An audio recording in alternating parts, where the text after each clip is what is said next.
हमें and result की तरफ देखना चाहिए कि yes elections need to be held, elections होने चाहिए, 90 दिन में होने चाहिए, let's all everyone should go for the election, या हमें एक्चुअली इस प्रोसीजर के ऊपर जो हुकूमत कह रही है, एतराज कर रही है, हमें पहले उसके ऊपर डिस्कशन करनी चाहिए, एंड रिजल्ट को बाद में देखना चाहिए।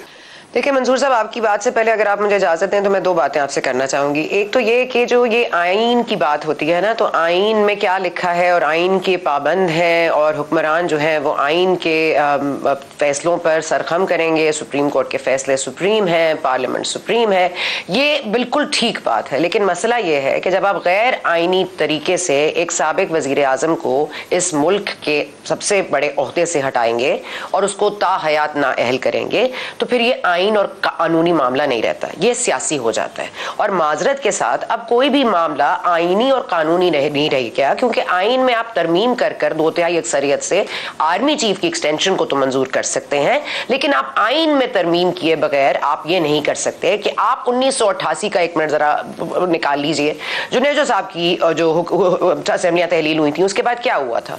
अब हमने जो ये प्रोविजन ही लगा दी है 90 दिन की, ये इस्तिलाह कहां से आई है? जुल्फिकार अली भुट्टो साहब की वजह से आई है। तो हमने जिस चीज को सेफगार्ड करने के लिए हमने ये आइन बनाया, जिसको हमने सेफगार्ड करने के लिए अपने साथ चिपका लिया, पार्लियामेंट में जो बैठे होते हैं वो इसी आइन के ताबे हैं, लेकिन आइन है कहां?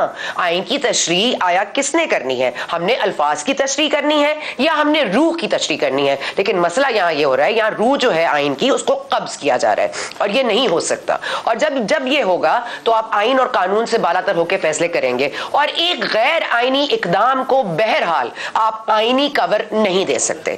यहां पर मसला मेरिट पर इंसाफ का नहीं है, यहां पर मसला ज्यादतियों के अजाले का है। और यह बात हम पता नहीं क्यों नहीं करते, हम एंड की बात करते हैं, हम बिगिनिंग की बात कर लें। जिस केस की बुनियाद झूठ, बायस और एक पार्टी को सपोर्ट करती हो, वो कैसे एंटरटेन हो सकती है? जब आपने एक 9 रुकनी मेंबर बेंच को बनाया, आपने उसमें डिफरेंट व्यू पॉइंट्स को दावत दी। सुप्रीम कोर्ट सुप्रीम है, chief justice not only supreme है, और वो तमाम जो जजेस हैं वो सुप्रीम कोर्ट बनाते हैं। आपको बहरहाल चीफ जस्टिस साहब को इख्तियार हासिल है कि वो बना सकें, किसी को बेंच में हिस्सा बनाए, किसी को ना बनाए। लेकिन जब आपने एक 9 मेंबर बेंच बनाया, आपने तमाम लोगों के डाइसेंटिंग व्यूज को ऑन पेपर रखा, उस वक्त ये सवाल उठाया गया कि इमरान खान साहब ने असेंबलियां क्यों तहलील की। जस्टिस अतहर मिनल्ला साहब, प्लीज याद रखिए, ये इस्लामाबाद हाई कोर्ट के चीफ जस्टिस थे जब कंटेम्प्ट का कोर्ट का इशू आया था, और उस वक्त नून लीग ही थी जो इनको कह रही थी कि लाडले को वहां से रिलीफ मिल गया, हमारे साथ तो ये हुआ था, इनके साथ तो ये हुआ। तो लेट्स जस्ट थिंक कि justice Athar Minallah is not on the government side. Justice Athar Minallah साहब का इंडिपेंडेंट व्यू पॉइंट और जो उनके हक राय दही का इस्तेमाल और तमाम चीजों पर जो उनका एक बहुत ही इंडिपेंडेंट माइंडसेट है, मैं उसकी बड़ी रिस्पेक्ट करती हूं और बड़ी उसकी मैं मुतारिफ भी हूं। लेकिन मामला यह है कि आपके जस्टिस अतहर मिनल्ला साहब ये कह रहे हैं कि ये 4-3 का मामला है। देखिए, कोई जज ये नहीं कह रहा कि 90 दिन में इलेक्शन नहीं होने, किसी जज ने यह नहीं कहा कि आइन के खिलाफ चले जाइए। लेकिन अब जब मामला इतना पेचीदा हो जाए तो आपको तमाम अवामल को नजर में रखना होता है, और इसीलिए 9 मेंबर बेंच बनता है, क्योंकि आपके लाइक माइंडेड लोग नहीं होते, वो कोई और पॉइंट लेकर आएंगे। बड़ा अच्छा जस्टिस अतहर मिनल्ला साहब ने कहा था कि असेंबलियां तहलील ही क्यों हुई थी, असेंबलियां तहलील क्यों हुई थी? वो तो इसलिए हुई थी कि इमरान खान साहब प्रेशर डालेंगे और फेडरल इलेक्शंस और सब कुछ मिल जाएगा इनको। वो नहीं मिला, अभी भी देख लीजिए तारीख आगे, लेकिन इमरान खान साहब को 100% खुश तो नहीं नजर आ रहे, क्योंकि उनको ये सर्व नहीं करता। वो पंजाब में भी हुकूमत बना लेंगे। देखिए, मामला सिर्फ ये है कि पहले जब इलेक्शन यहाँ पे सना एक मिनट, सिर्फ यहाँ पे एक सवाल मुझे पूछने दीजिए। आपने कहा कि जी इमरान खान साहब जो हैं वो प्रेशर डालना चाहते थे, इज दैट समथिंग न्यू? क्या पूरी दुनिया की पॉलिटिकल हिस्ट्री में इस तरह नहीं होता? पॉलिटिशियंस जो है वो अर्ली इलेक्शंस की तरफ चले जाते हैं थिंकिंग कि हमारे पास पॉपुलैरिटी है, let's go for a vote, और उसके बाद हमें दोबारा 4 साल या 5 साल डिपेंडिंग ऑन द कंट्री हमें दोबारा जो है मैंडेट मिल जाएगा। पूरी दुनिया में इस तरह होता है? बिल्कुल होता होगा मंसूर साहब, लेकिन आप मुझे बता दीजिए कि आप बेवजह अपनी पॉपुलैरिटी प्रूव करने के लिए आपने असेंबलियां तोड़ी थी? क्या आपको लोगों के वोट ने यहां तक नहीं पहुंचाया? क्या आप पार्लियामेंट से अपनी मर्जी से के तहत नहीं निकले? आपका जब दिल चाहता है आप कभी निकल जाते हैं, आपका जब दिल चाहता है कोर्ट जाके कहते हैं मुझे वापस लाने दो। तो ये कैसे हो सकता है? एक गैर आईनी एग्जिट को एक आईनी एंट्री कैसे मिलेगी? मुझे सिर्फ ये बता दीजिए कि आइन उस वक्त लागू नहीं था जब इमरान खान साहब ने असेंबलियां तहलील की? क्या वोट की इज्जत को तहकीरामेज रवैया नहीं इख्तियार किया इमरान खान साहब ने? क्या वोट को बड़ी इज्जत दी इमरान खान साहब ने? क्या असेंबलियां तहलील कर दी अपनी मर्जी पे, अपनी एमा पर? और खैबर पख्तूनख्वा का मामला क्या है? क्या वो आइन से बरा है? क्या वो आइन से बिल्कुल अलग है? क्या वो पाकिस्तान का हिस्सा नहीं है? ये इस तरह का फेवरेटिज्म मैंने कल भी ये सवाल किया था, मैं आपसे भी दोबारा ये पूछता हूं, मैं आपसे भी दोबारा पूछना चाहूंगा, हमारा कॉन्स्टिट्यूशन, क्या हमारा कानून ये सवाल करता है, क्या ये कहता है कि अगर कोई वजीर आला या कोई वजीर आजम असेंबली तोड़ दे तो आपने वजह वहां पे बतानी है और वो वजह ठोस वजह होनी चाहिए? क्या ये आईनी रिक्वायरमेंट है? मेरा नहीं ख्याल कि ये कहीं पे दर्ज है। देखिए ना, हमारे पास अब कोई वे आउट नहीं है। ये आप किसी वकील से तो बेहतर होगा, आईन एक्सपर्ट से पूछ लें, लेकिन मुझे यहाँ तक ये पता है। देखिए मंसूर साहब, अगर आइन में ये दर्ज है कि आपने 90 दिन में इंतखाबात कराने हैं तो प्लीज उसका एक प्रीटेक्स्ट है, उसका एक पस मंजर है। उसमें जुल्फिकार अली भुट्टो साहब का 90 दिन का मामला है जिसपे उन्होंने बड़ा ओवरस्टे किया। ही ओवरस्टेड हिज वेलकम।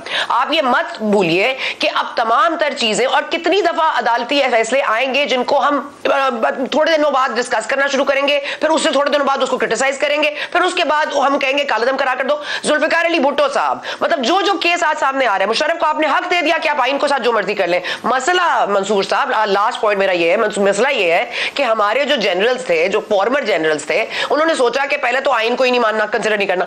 ज्यादा डेंजरस मामला तब हुआ जब उन्होंने अपने गैर आईनी इकदामात को आईनी कवर देने की पोजीशन में आ गए। अब वो आइन के साथ इतना खिलवाड़ कर चुके हैं कि जब तक नॉन लाइक माइंडेड लोग नहीं बैठेंगे, एक ओवरव्यू नहीं होगा कि कहां से शुरुआत हुई है, कहां इख्तिताम होना है, किसको फैसला गलत दिया गया, किसका फैसला सही है, और क्यों हम 90 दिन में इंतखाबात कराएं, क्यों कराएं हम 90 दिन में इंतखाबात इमरान खान साहब की एमा पर? वाई?